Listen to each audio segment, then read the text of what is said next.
Good morning, or better, yeah, we have already past lunchtime, so high noon here in AERO. We are at the first panel of the E-flight-expo, talking about certified electric aircraft. You see our panel here. We have, and you will see tomorrow also the very first certified 4-seat electric aircraft after Part 23, which will be flying at the air show. You can have a look already right now there. And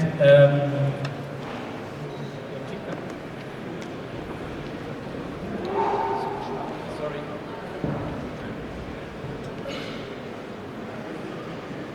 So I will introduce you to the speakers. This is what I'm doing. I organize the E-flight-expo since the beginning in 2009. We've had speakers from all over the world here. And if you want to get some more information, you see this E-flight journal which we are publishing, where we also have a guide of everything which is happening at the E-flight-expo, at the AERO, including the flight show this year. And with this, we could start. So the first presentation will be.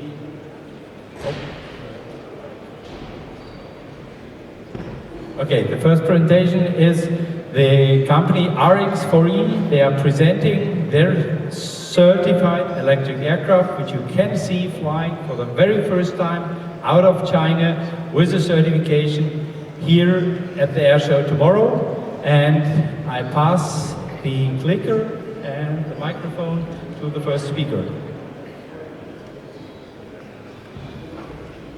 Okay, thank you, Willi. With the help of flying page, our Rx4e can fly in Friedrichshafen. So I appreciate your help. Yeah, thank you very much. And today I'm going to show you Rx4e and my presentation. Okay, is type certification practice of Part 23 E-plane. Okay.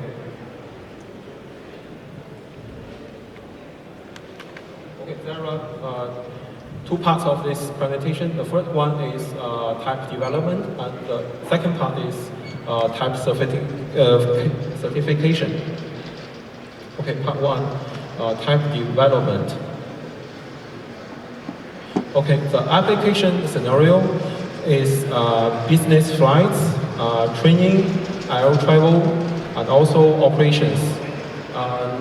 Here is some technical index. The maximum takeoff weight is 1,260 kilograms. The flight time is 1.5 hours, and the range is 300 kilometers. And the cruising speed is 200 kilometers per hour. The practical ceiling is 3,000 meters. Payload is 308 kilograms. The electric propulsion efficiency up to 80%. And the stop speed is 113 kilometers per hour. The rate of time is 4 meters per second. And the service life, 1,000 flight hours, or 1,500 times takeoff and landing. This is the basic technical index. Sorry, it's okay. Okay, the Rx4e aircraft is developed in accordance with the requirement of CAAR 23, 36, and 91 regulations. Operation in daytime visual flight rules, and the Rx4e airplane adopts a conventional layout with upper single wing, low horizontal stabilizer, a large aspect ratio straight wing.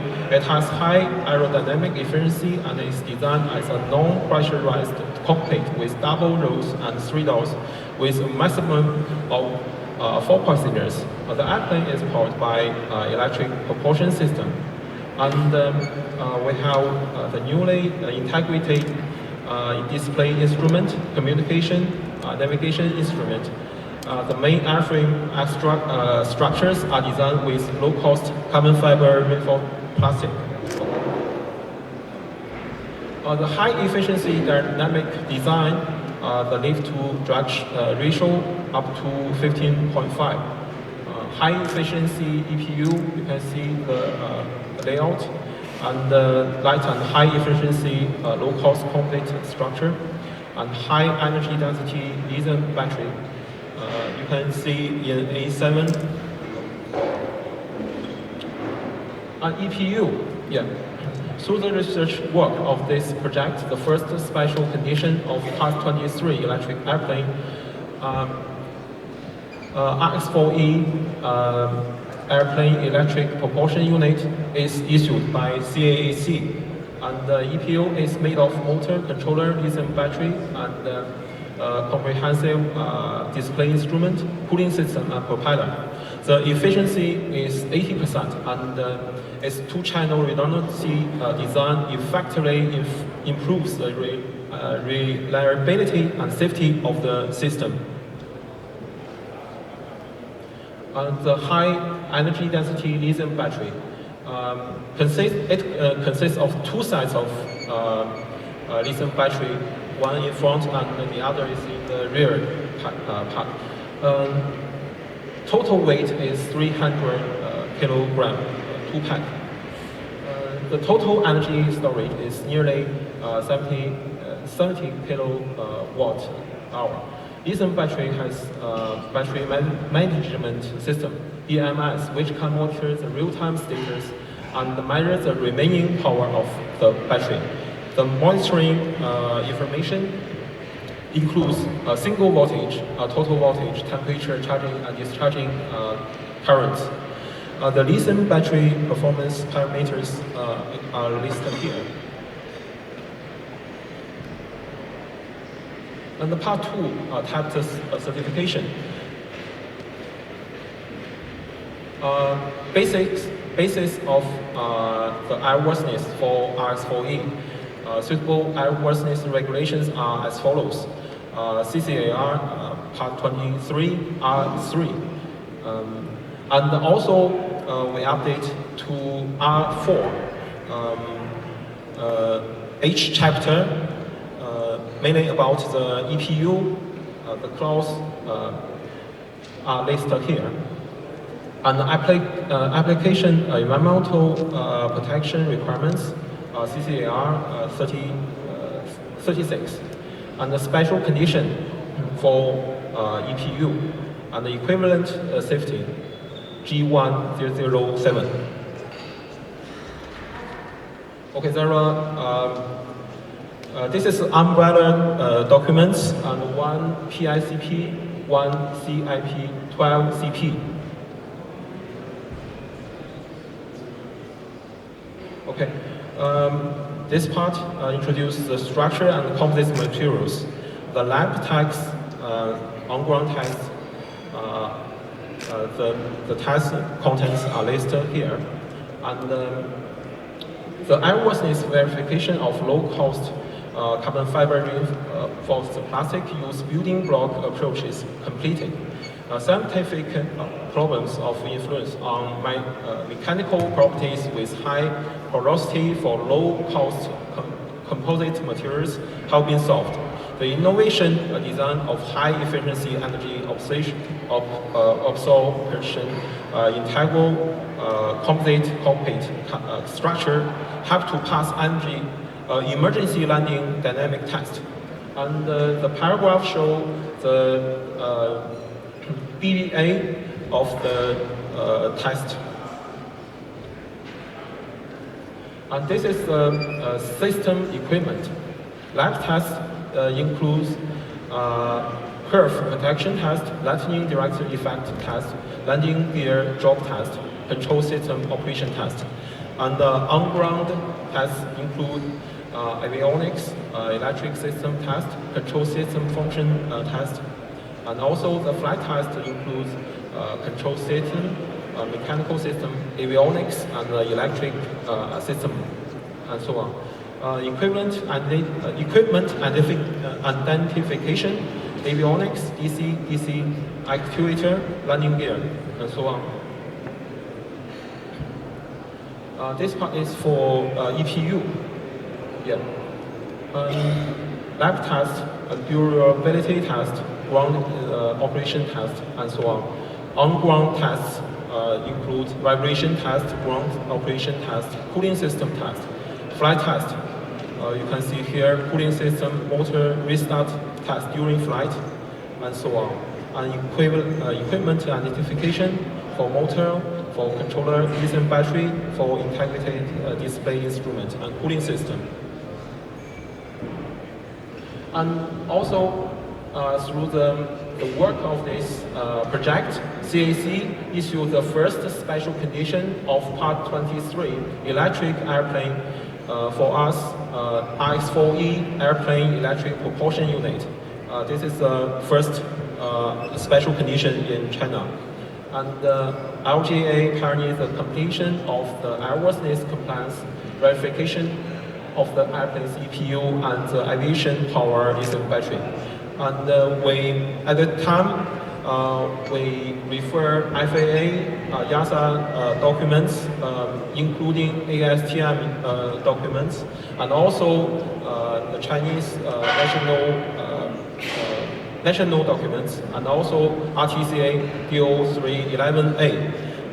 Including all of these documents, we have the EPU special condition, and we have, after that, we have airworthiness basis and certification manual, flight manual, and under these documents direction, we promote our work under equipment identification, system lab test, and flight test. Okay, the last part introduced the flight test. 2 airplanes carry out verification flight test.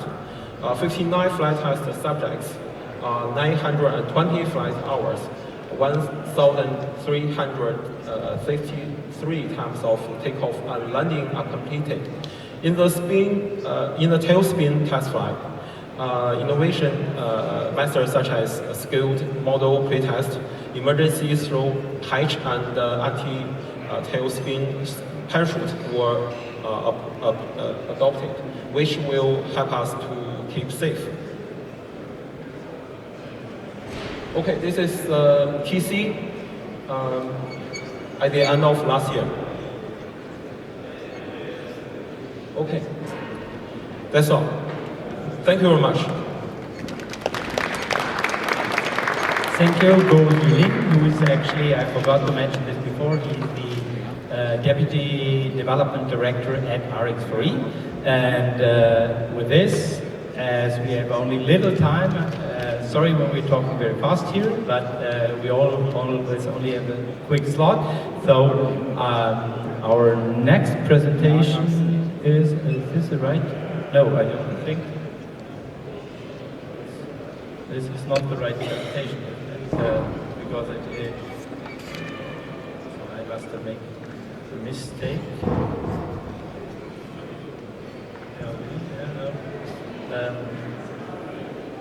Because now there should be the overrode. Sorry, I think I made it. The Smartflyer should be the next one. Sorry. Yes, please. The next one, and I will actually have to.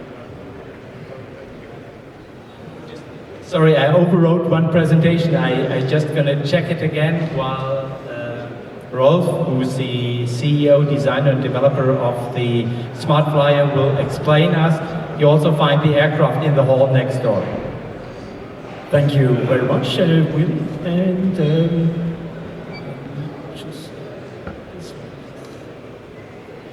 so thank you very much for your interest in Smartflyer. Smartflyer is a 4-seater hybrid electric aircraft, and it's at the entrance of Hall A7, and I would like to introduce this specific aircraft.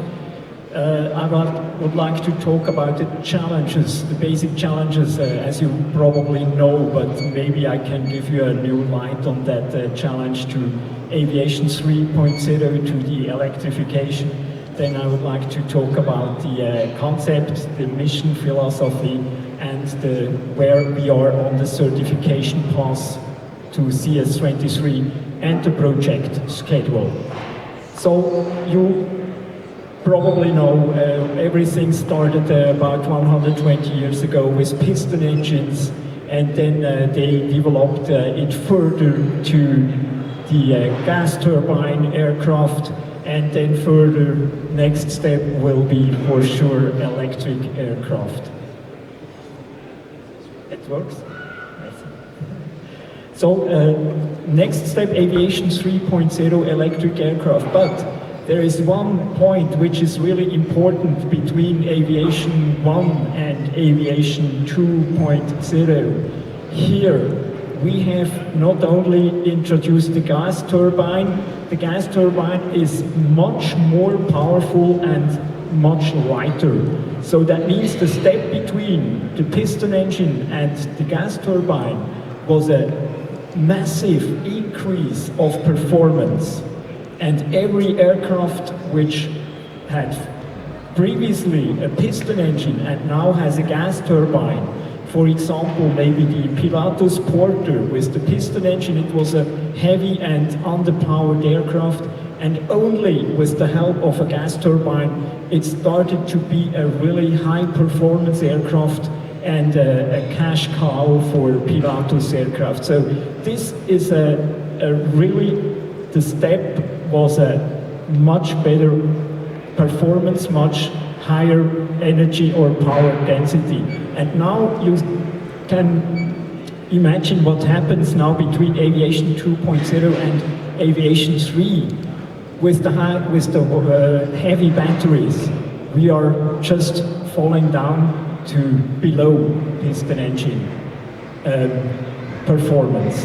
That's the problem, and that's why we have thought about a new concept. We are not just replacing a piston engine to an existing airframe, so we are not just doing a retrofit, we designed a completely new concept. That's what you know for the most of the heavy piston engines with the propeller in the nose section of the aircraft. The big disadvantage is that the accelerated air mass is just braked by the biggest fuselage cross-section. And that means you have a lot of inefficiency in the installation of your powertrain, of your propulsion system. By placing the propeller to the vertical tail, the accelerated air mass can flow away freely, and we are convinced, or the University of Stuttgart already did test flight on their e-Genius, that there is an installation efficiency increase by about 25 to 30%. We are not the first one who introduced this free-stream propeller. It was already introduced by Günther Pöschl in 1970. A very wonderful aircraft, and then first time with electric motor for the e-Genius of University Stuttgart. You can see the aircraft as well here. And there are already always plans from Embraer to introduce this configuration on bigger aircraft. At Smartflyer we have here an electric motor, an MRAX 348. Then we have the batteries in the wings. The batteries are about 32 kilowatt hours, and then we have the nose, the range extender. The range extender consists of a Rotax engine and a generator. The beauty of this concept is that we have the nose free for different energy modules. The prototype consists of this one, the range extender. But we could as well imagine to do this type certified aircraft with a swappable energy source between additional batteries and the hybrid version, the range extender. This would be done by every pilot could change the energy module within a couple of minutes. And for example, as a flying school, you have the possibility to own more than one nose, probably 2 or 3 battery noses, and 1 range extender. So you are very flexible as a flight training organization to cover every mission of your training. And for sure, if hydrogen becomes available on the airports, we could as well install a fuel cell, and we have with this concept, we are flexible on every development which could come in the future. How we operate this serial hybrid aircraft or powertrain. During a taxi takeoff and climb, there is the batteries. The batteries are the source of energy for the electric motor. The range extender is running just in idle mode. That means during takeoff we operate absolutely quiet in the vicinity of the airport, and as soon as we have reached a certain altitude, the range extender starts to operate, produces energy, charges batteries, or delivers the energy to the electric motor. During descent, the electric motor doesn't use a lot of energy. That means we can charge the batteries, and the range extender is then in idle mode or even switched off. Again, to provide an absolutely quiet aircraft in the vicinity of the airport. We did everything for the prototype as well with the basis of CS23 Amendment 5. We covered about 4,500 paragraphs, which include all the ASTM standards for the prototype. Did as well a lot of CFD and world flutter analysis. This is a small video about the static load test. The aircraft is inverted on a rig, test rig. Here you have the wings, and we fill now the water containers. The total weight was about 5.7 tons, and we covered about 134% of limit load. The wing bended about 50 centimeters. Our schedule looks like that. We are doing the proof of concept, and we are trying to finish the proof of concept with initial flight test data in mid-26, and then we are searching for an industrial partner to do the type certification, and type certification according Part 23 should be finished in 2030. So we are now at the AERO, and then next will be the E-Base and Paris Air Show in June. Everything with the goal to find the suitable industrial partner and to find investors to continue with the project. So thank you very much for your interest. Thank you, Rolf. Thank you very much. I know Rolf quite a while since he had the first idea of this aircraft, and we saw it growing over the time.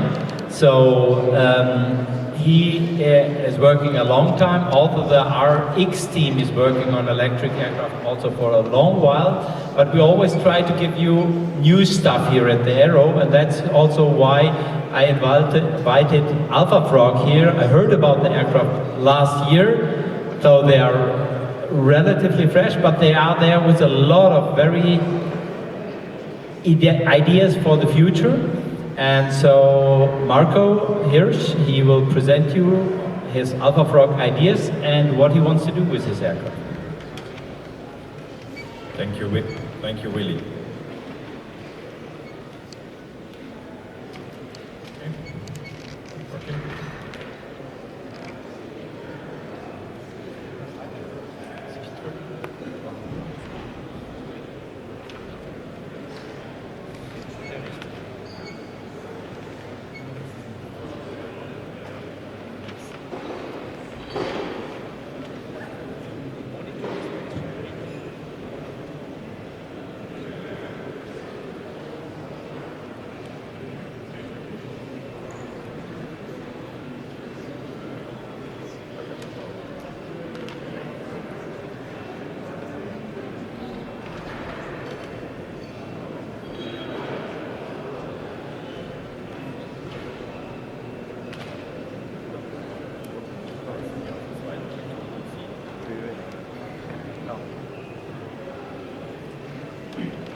Okay, thank you. Just a quick test. Yes. Okay, so ALPHAFROG, what is ALPHAFROG about? We don't do aircrafts in general, but we are fascinated by the possibilities of a new generation of electronics. So the question is, if you see this installation here, these are drones. They're flying in thousands.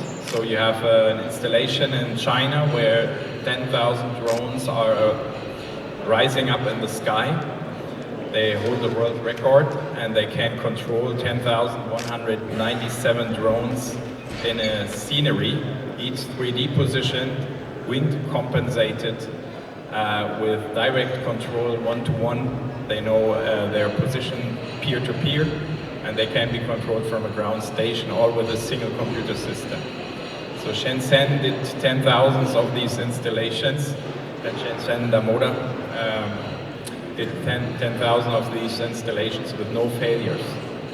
So the question is, if electronics is doing this, how do we fly today within our cockpits?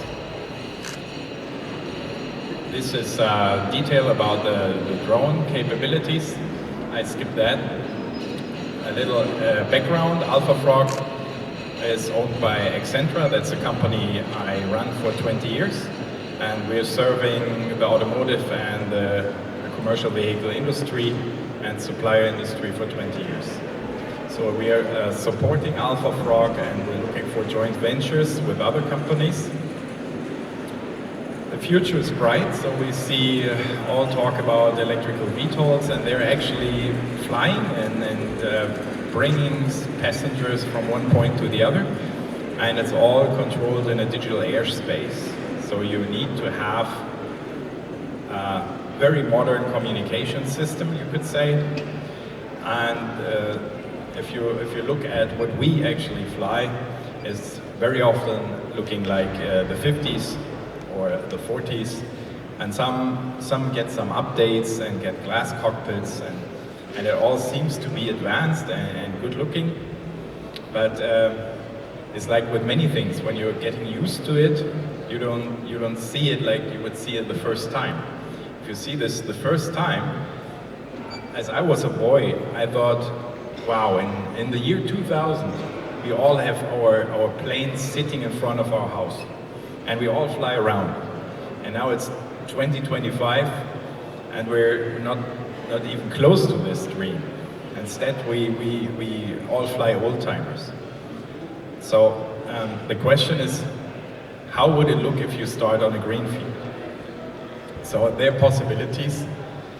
You could upgrade, you have GNSSs, you have redundancies, you have LiDAR system, you have communication with satellite, like Starlink, Iridium. 6G is coming up. I was at the Hannover Messe and I saw the possibilities.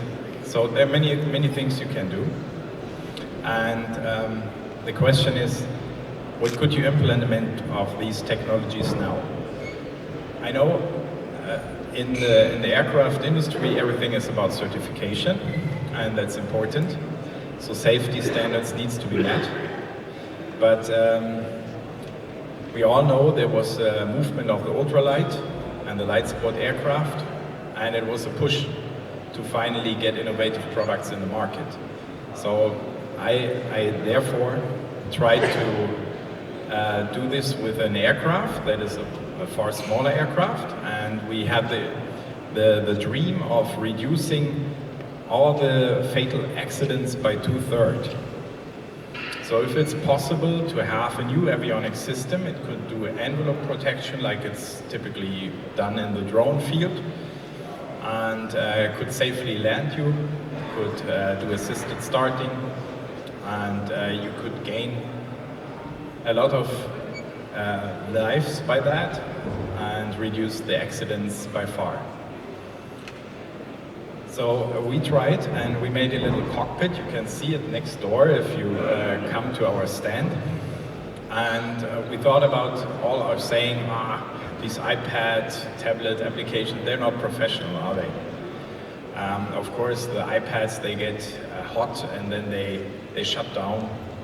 So, but Well, if you have an M4 processor and have graphics and you have more than 1,000 nits on your display and retina resolution, you kind of like this. So the question is, why not trying to put this in two separate electronic systems? So you have a board computer on the lower side and you have an iPad application under there, and everything is connected to the internet all time. And it's also updated on the over-the-air, so you get frequent updates.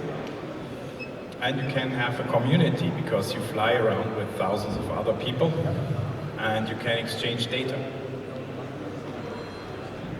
So we did this, we made a synthetic vision with this very simple UX. You can have weather, and we can even visualize thermals by probability maps and predict thermals. We have collision detection as a standard, of course transponder, common, yeah. And we have a backup instrument from Garmin that is working as a primary flight display. And it's always good for you to know that there is also a second instrument. Of course, you don't fly with an iPad solely. And we have monitoring systems for the batteries and for the engine, and also a very high precision wind measurement, which is even more precise than a ground station. Okay, then we took this old aircraft. It's a 40-year-old aircraft. It's sitting up there in Paris, and is exhibited because Patrice Francesi 40 years ago did a world tour with this, 36,000 kilometers. He flew with this in 3 years around the world. And we thought, if this little aircraft is not certified, we can update it and make a digital motorbike of today. And the goal is to fly smarter, as we heard with Smartflyers, quiet, safe, and high efficient. Because this is something, I guess, that is lacking. Usually aircrafts are loud, they're not efficient, they're costly, and they're not safe. I mean, we all don't want to lose our lives in an aircraft. And having a parachute is 40 years ago. Okay, so we actually updated this old aircraft and showed it in Blois, exactly in the month 40 years after the first world tour of an ultralight with this aircraft, with a former. And this is where I met also Willi, and we got to talk about the software. And now we had the idea 3 years ago already to actually start in Mosaic. Mosaic is the new regulation of the light sport aircraft category in the US. The US is a strong market, so we want to go for that. So we thought, how could an aircraft with such an electronic system look like in this category? So there's also the e-Genius, as we saw before. Rolf showed it to us, and it has several world records. And one of the reasons is the propulsion system at the tail. As we heard, it's like 25 to 30% more efficient, and that makes this configuration ideal for an efficient aircraft, and we want efficiency. So this is our approach, and we designed this aircraft, and also having a generator in the nose, so a battery system. So we didn't copy. we knew your system also. We saw that in Grenchen. Our approach is mostly to the comfort. So we want software, and we want low entry in an aircraft. It's just a car-like entry, many doors, and a good design, and a very spacious cabin. So we worked together with a company called Casero. They're a German engineering company, and the founder actually did the e-Genius. So he and his team was also doing the study for this aircraft. So our goal is to find partners to realize such a comfortable and autonomous flying aircraft. having all the features that you as a kid has dreamed of. Well, thank you for your attention.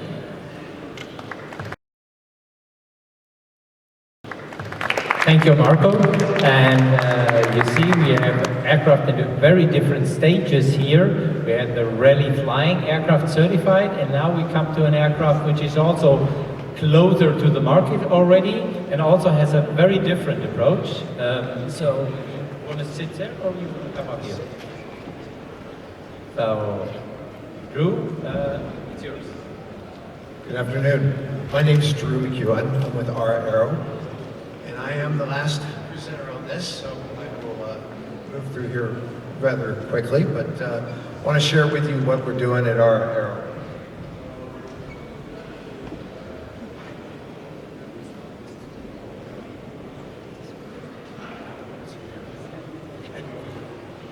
All right, well, thank you and welcome to this session here where I'm going to talk about AERO's mission, our progress, and our innovation that we're bringing to aerobatic flight, as well as pilot training and regional air mobility. So we were founded in 2018 in Toulouse, the heart of European aerospace there in Toulouse. AERO has made progress in a short period of time. Our first aircraft, the Integral R, flew in 2020. Since then, we've had the electric Integral E, and we're also got the Integral S as well. So those three product lines that you see down here on the bottom left are our small airplanes that are all aerobatic capable. And then we've got the AERO, which is our flagship 19-passenger hybrid electric regional airline. Today we've grown over 270 employees, and we hold full EASA approvals for design, production, and flight testing. We're not just a design firm, we're actively building and delivering aircraft today.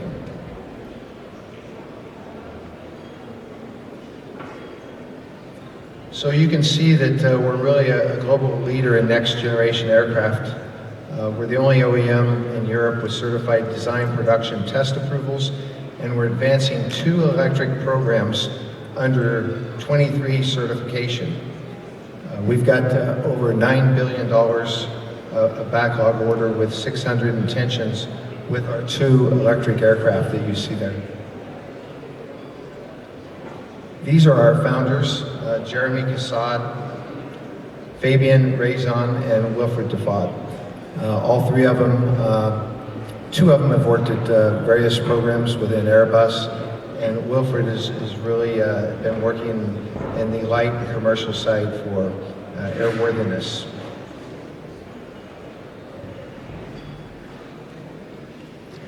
So from our original base in Toulouse, we are expanding.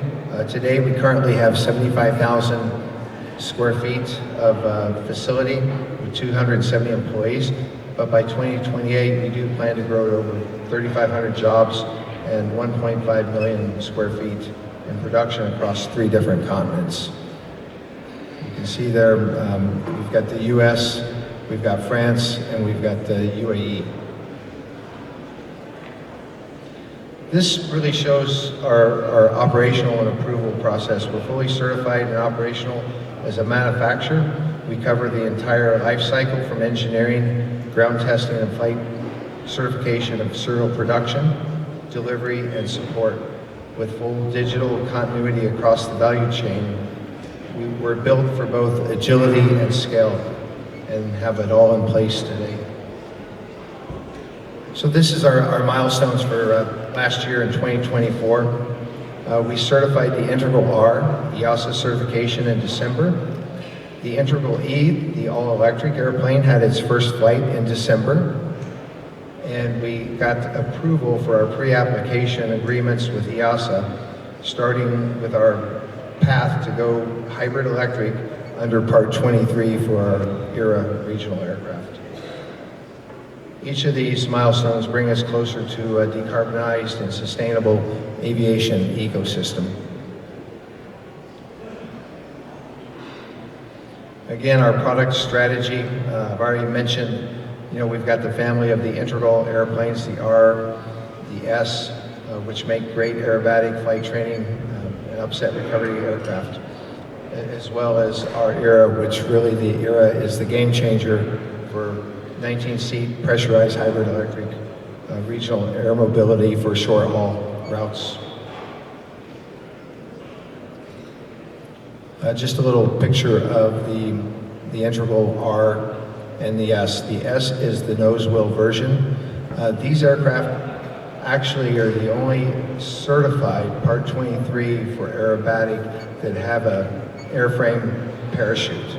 So we do have a backup parachute, ballistic parachute on these aircraft.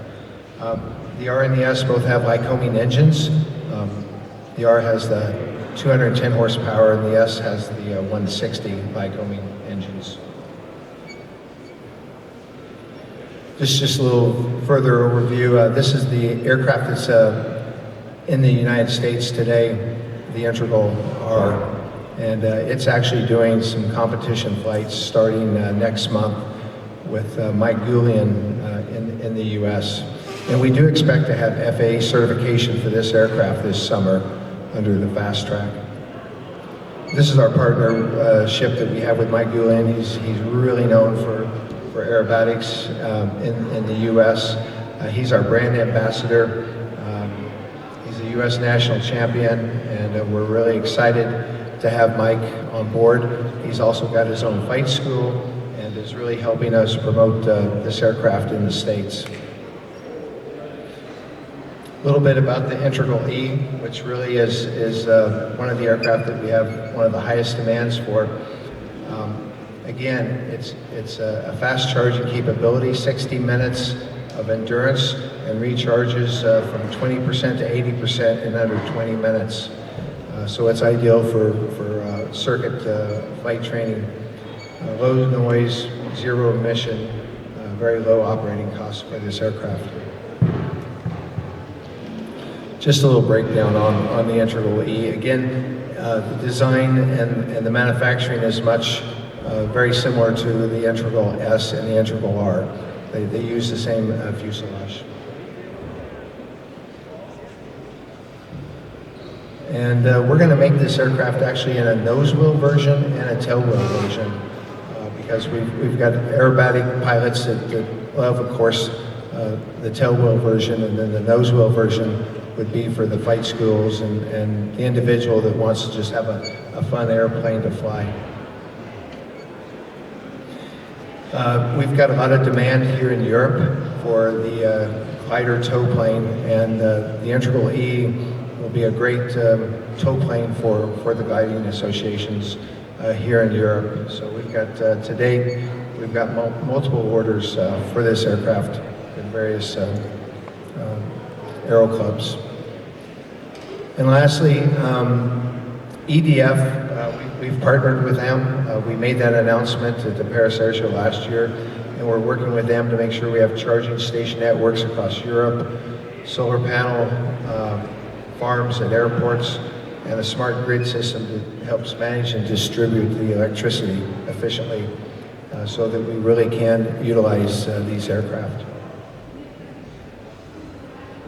And really in closing, AERO is delivering the next generation of aviation today with electric and hybrid aircraft that are certified, operational, and one of them is in production today.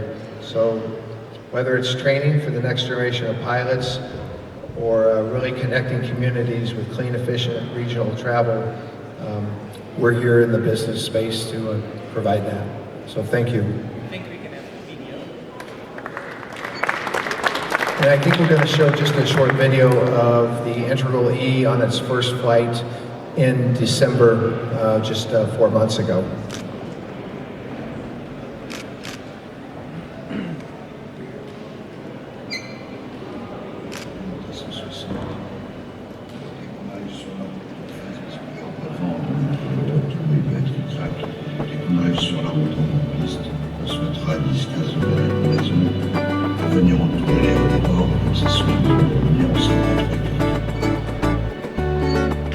C'est un travail tout à fait à l'issue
Thank you very much.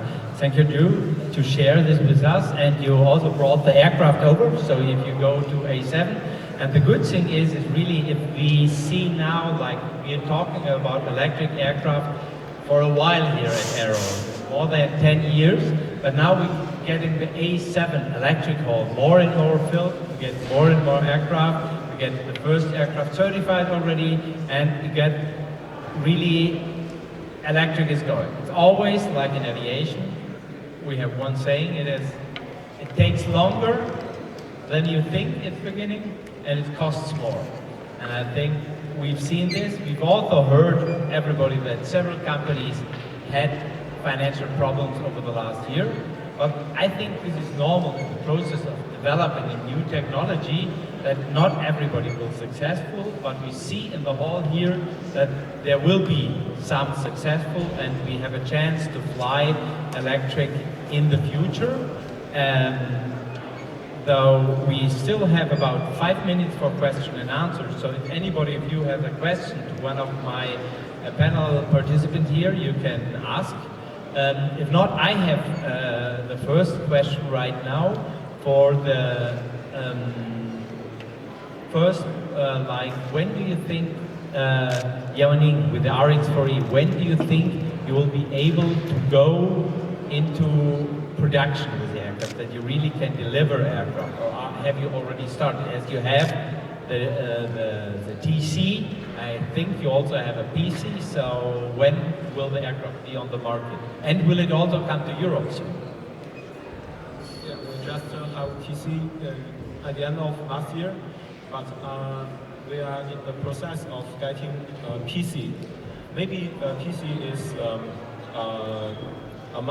little easier than TC. TC costs us about 6 years, and I think at the end of this year and maybe at the beginning of next year we can get the PC, and after that we can sell in China. Yeah, okay. But in Europe, it depends. Okay. Thank you. So then the next question would be also Drew, because I think your aircraft, the electric one, also is close to the market. Can you give us a time schedule when we can fly the aircraft? So we're flying it now. We did our first aerobatics with the electric aircraft last week. We expect to have EASA validation by the end of 26. We've got, the R is already certified, same fuselage. Wing's going to be a little bit different, but we're expecting the end of 26. And one detail perhaps to mention, before I get to the next question, that the motor you're using is the motor of Safran, which already also some months ago received type certification. Correct. The electric the motor is type certified in EASA. Same question for a time frame, maybe to Rolf with the Smartflyer, and then also to ALPHAFROG, because I think this is an urgent question for everybody here. And if you have to go off from here, we're recording everything, and like every year, the recordings of the panels will be on our web channel afterwards, so you can follow up all the answers even if you have to leave. So, Rolf? Yes, we are trying to be on the market 2030. That means it takes about 4 years for type certification for a novel technology, especially with our removable and swappable energy module in the nose. So 2030. Okay, and the ALPHAFROG? Yeah, as you know, we offer one aircraft that we present today for the first time, and this is available now. Okay. And it will be possible to get this in a couple of months at your at home. But for the four-seater, it's very depending on the Mosaic and Part 21 Light that we want to enter in. And since that has been delayed very often, we're not in the position to say any time frames. But okay. As soon as this starts, we will also do our research further. Okay, we had a discussion there in the morning where I was also participating, the latest update on Mosaic. So They expect the final rule released by the end of this year, which is Mosaic is the new rule on LSA in United States, which actually is quite important for this largest aviation market in the world. I have, with this, I see already the next panel is coming up, but we still have a little bit time, so I can give you two advices on electric aviation which we have there, because on Friday we'll have a panel, because there are already some electric aircraft in flight school, in operations, like the Pipistrel Willis, and we will have a panel there where we'll talk about this existing aircraft, and we see there are new aircraft coming up, an aircraft for electric aerobatic training. If you want to know where to find all these panels, just the electric E-flight-expo panels, you'll find them here. You'll also find them in the program of the AERO, where you also find panels like the panel which is coming up to us right now from Flieger magazine, which is quite interesting because it's talking about new flying at the uncontrolled airfields, and we all need this working together in aviation, with having electric aviation, but also the infrastructure all around it getting modernized. So with this, I would say thank you very much for my panelists. Thank you for listening. And the next panel we'll have tomorrow at 3 o'clock, also here on the stage, and it will be on the latest updates on electric vertical takeoff airplanes, and later on commuter aircraft. So you see, electric is progressing in all fields, and thank you very much.